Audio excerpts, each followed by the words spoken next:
मुआज़िज़ दोस्तों, मैं हूं माजिद मलिक और आप तमाम देखने और सुनने वालों को अस्सलाम वालेकुम। दोस्तों, क्या आपने कभी सोचा कि पाकिस्तान जैसा मुल्क जो अपनी मजहबी और सकाफती रिवायात के लिए जाना जाता है, वहां लड़कियां फैशन इंडस्ट्री में क्यों जा रही हैं और क्यों दुनिया की मशहूर पोर्न अदाकाराएं बन रही हैं? क्या ये सिर्फ माली मुश्किलात का नतीजा है या इसके पीछे कोई और गहरी साजिश कार फरमा है? आज की वीडियो में हम आपको ऐसी कहानियां सुनाएंगे जो शायद आपको हैरान, अफसुर्दा और सोचने पर मजबूर कर दें। लिहाजा आपसे गुजारिश है कि वीडियो को आखिर तक जरूर देखिएगा और कमेंट सेक्शन में हमें यह जरूर बताइएगा कि आप कौन से मुल्क के कौन से शहर से हमारी वीडियो देख रहे हैं। प्यारे दोस्तों, 21वीं सदी के आगाज में पाकिस्तान में इंटरनेट का फैलाव तेजी से हुआ। ये एक ऐसा दौर था जब टेक्नोलॉजी आम लोगों की जिंदगी का हिस्सा बन रही थी और डिजिटल कनेक्टिविटी नौजवानों में बढ़ती जा रही थी। इंटरनेट के इस इनकलाब ने जहां बहुत सी मस्बत तब्दीलियां लाई, वहीं इसके मनफी असरात भी पैदा हुए, जिनमें फहाशी का बेदरेक फैलाव सबसे नुमाया रहा। जब यूरोपीय ममालिक की फैश वेबसाइट्स ने दुनिया भर में अपनी जड़ें मजबूत करना शुरू की, तो हैरत की बात यह थी कि उन साइट्स को सबसे ज्यादा ट्रैफिक एशियाई ममालिक से मिल रहा था, जिसमें पाकिस्तान भी शामिल था। इंटरनेट पर बगैर किसी फिल्टरिंग के दस्तयाब फहश मवाद ने न सिर्फ नौजवान नस्ल को मुतासिर किया, बल्कि पूरे समाज में इखलाकी जवाल का सबब भी बना। न्यूयॉर्क टाइम्स की एक अहम रिपोर्ट के मुताबिक पाकिस्तान में खुफिया प्रोडक्शन हाउसेज भी वजूद रखते हैं जो फहश फिल्मों की प्रोडक्शन में मुलव्विस हैं। ये इदारे अपनी फिल्में यूरोपीय ममालिक में बेचकर लाखों डॉलर्स कमाते हैं। इस कारोबार की जड़ें बहुत पुरानी हैं, क्योंकि पाकिस्तान में पहली फहश फिल्म 1999 में बनाई गई थी और तब से ये अमल जारी है। मुआज़िज़ दोस्तों, पाकिस्तान जैसे मुल्क में जहां बेरोजगारी एक बड़ा मसला है, कई लड़कियां अपने खानदान की माली जरूरियात पूरी करने के लिए गैर रिवायती रास्ते इख्तियार करने पर मजबूर हो जाती हैं। इसकी एक मशहूर मिसाल नादिया अली की है। इस लड़की का ताल्लुक पंजाब के शहर फैसलाबाद से है, जहां इसका खानदान 25 साल से रिहाइश पजीर है, जबकि इस लड़की को पाकिस्तान की सनी लियोन भी कहा जाता है। नादिया अली की जानिब से दिए जाने वाले एक इंटरव्यू में इसका कहना था कि इसका खानदान अब भी पाकिस्तान में आबाद है, जहां वो अपनी मर्जी के मुताबिक ऐशो इशरत वाली जिंदगी गुजार रहा है। जबकि ये हयासोज अदाकारा मजीद कहती है कि इसने अपनी प्रोफेशनल जिंदगी का आगाज एक ब्यूटिशियन के तौर पर किया था और बाद हजार रक्स भी शुरू कर दिया, और जब इसने देखा कि हिजाब पहनकर भी रक्स करने से गाहकों की एक बड़ी तादाद इसकी जानिब मायल हो रही है, तो इसे हिजाब पहनकर फैश फिल्में बनाने का शैतानी ख्याल आया। इस बेहयाई के सफर के आगाज के मुतालिक बात करते हुए नादिया का कहना था कि जब वो सैलून में काम करती तो माली परेशानी का शिकार थी। एक दिन इसकी एक सहेली इसे फर्श रक्स के लिए अपने साथ ले गई और इसने 1 घंटे में ही $500 कमा लिए। नादिया का कहना था कि वो पहला दिन था जब मैंने इतनी बड़ी रकम पहली बार देखी थी, जबकि इसका मजीद कहना था कि इतनी ज्यादा रकम कमाना इसके लिए ऐसा था जैसे इसका देरीना ख्वाब सच हो गया हो, और इसे इस पर फख्र भी था। इसके बाद मैं पैसे के लालच में अंधी हो गई थी और मैं इसकी खातिर सब कुछ करने को तैयार थी। फिर एक दिन मेरी मुलाकात एक ऐसे शख्स से हुई जो फैश फिल्मों का डायरेक्टर था, जिसने मुझे फैश फिल्मों में काम करने के लिए हजारों डॉलर्स की ऑफर की, जो मैंने फौरन ही कबूल कर ली। फिर इसके बाद जब मैंने फैश फिल्मों की दुनिया में कदम रखा तो मुझे यूं लगा जैसे जिंदगी का मकसद मिल गया हो, और फिर मैंने कभी पलट कर नहीं देखा।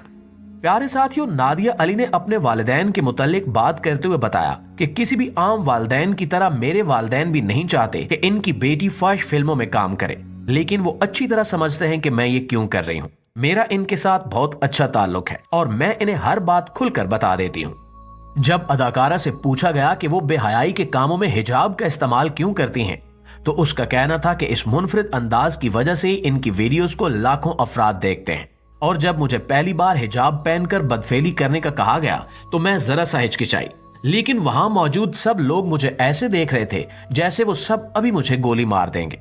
लिहाजा इसी डर की वजह से मैंने उनकी हर बात मानी, और जब उन्होंने देखा कि हिजाब पहनकर बदफेली करने में लोग वीडियोस को ज्यादा पसंद करते हैं, तो उन्होंने मुझे सिर्फ हिजाब पहनकर बदफेली करने पर हजारों डॉलर्स इजाफी दिए। वो कहती है कि ये हिजाब ही है जिसकी वजह से मैंने लाखों रुपए कमाए, लिहाजा अब हिजाब मेरी पहचान बन चुका है जिसे मैं कभी नहीं छोड़ूंगी।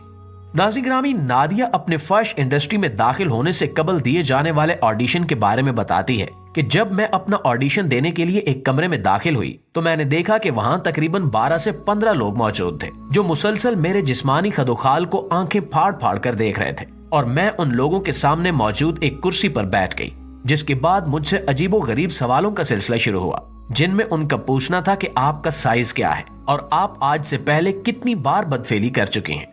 इसके अलावा वो लोग मुझे मुख्तलिफ जगहों पर हाथ लगाकर देख रहे थे और मुझे मुख्तलिफ तरीकों से पोज बनाने का कह रहे थे। चूंकि मुझे सिर्फ पैसे से गरज थी, इसलिए मैं खुशी खुशी उनकी हर बात मानती रही।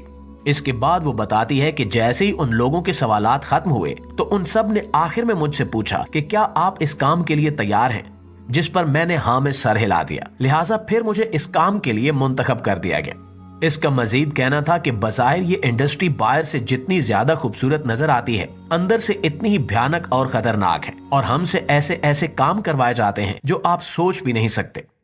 नाज़रीन ग्रामी, ये सिर्फ नादिया अली की कहानी नहीं है, बल्कि इस जैसी कई पाकिस्तानी लड़कियां ग्लैमरस जिंदगी और शोहरत के झूठे ख्वाबों के पीछे फैशन इंडस्ट्री की अंधेर दुनिया में कदम रख रही हैं। ये वो ख्वाब हैं जो पहले तो रोशन दिखाई देते हैं, लेकिन अंदर से टूट फूट और शर्मिंदगी से भरे होते हैं।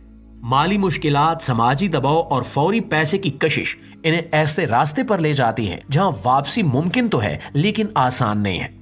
प्यारे पाकिस्तानियों, पाकिस्तानी नजाद खवातीन जो फैशन इंडस्ट्री में शामिल होती हैं, अक्सर अपनी पाकिस्तानी और मुसलमान शनाख्त को मार्केटिंग टूल के तौर पर इस्तेमाल करती हैं। वो रिवायती लिबास जैसे शलवार कमीज, हिजाब और दुपट्टा पहनकर मवाद तैयार करती हैं, जिससे इनकी वीडियोस एक मखसूस कल्चर के नाज़रीन के लिए मुनफरिद और मुतनाज़े बन जाती हैं। ये खवातीन अपनी सकाफती अलामात को उस इंडस्ट्री में पेश करके इन चीजों को एक ग्लैमरस जाविया देने की कोशिश करती हैं, जो असल में पाकीज़गी और तहजीब की अलामत है। ये अमल ना सिर्फ पाकिस्तानी सकाफत को बदनाम करता है, बल्कि इस्लामी अख्तार को भी गहरा नुकसान पहुंचाता है। जो लिबास इज्जत और वकार की अलामत है, उन्हें फर्श मवाद में शामिल करके इनकी मानवियत को मसख किया जाता है। नादिया अली की कहानी इस बात की वाज़े मिसाल है, जहां इनकी वीडियोस में हिजाब और दीगर मजहबी और सकाफती अलामतों का इस्तेमाल इनकी डिमांड बढ़ाने के लिए किया गया है। ऐसे अवामिल नाजरीन को सोचने पर मजबूर करते हैं कि इन अलामतों का इस तरह इस्तेसाल न सिर्फ इनफरादी गलती है, बल्कि आलमी सतह पर हमारी सकाफत और मजहब के खिलाफ एक सोची समझी हिकमत अमली का हिस्सा भी हो सकता है। तो दोस्तों, इन मसाइल को हल करने के लिए एक जामे हिकमत अमली की जरूरत है। सख्त कवानीन, इनका मुअस्सर निफाज और जदीद टेक्नोलॉजी का इस्तेमाल इस घिनौने कारोबार को रोकने में अहम किरदार अदा कर सकते हैं। साथ ही वालिदैन, असातिज़ा और समाजी रहनुमा मिलकर नौजवान नस्ल को इस मसले के नुकसानात से आगाह करें, ताकि वो इस रास्ते पर चलने से पहले ही रुक जाएं। जी तो प्यारे दोस्तों, ये थी हमारी आज की वीडियो के बारे में आप दोस्तों की राय क्या कहती है, ये भी कमेंट सेक्शन में हमारे साथ शेयर जरूर कीजिएगा। और अगर वीडियो पसंद आए तो इसे लाइक और अपने दोस्तों के साथ शेयर करके हमारी हौसला अफजाई जरूर कीजिएगा। इंशाल्लाह आपसे मुलाकात होती है अगली इंटरेस्टिंग और मालूमाती वीडियो में। तब तक अपना और आसपास के लोगों का ढेर सारा ख्याल रखिएगा। अल्लाह निगहबान।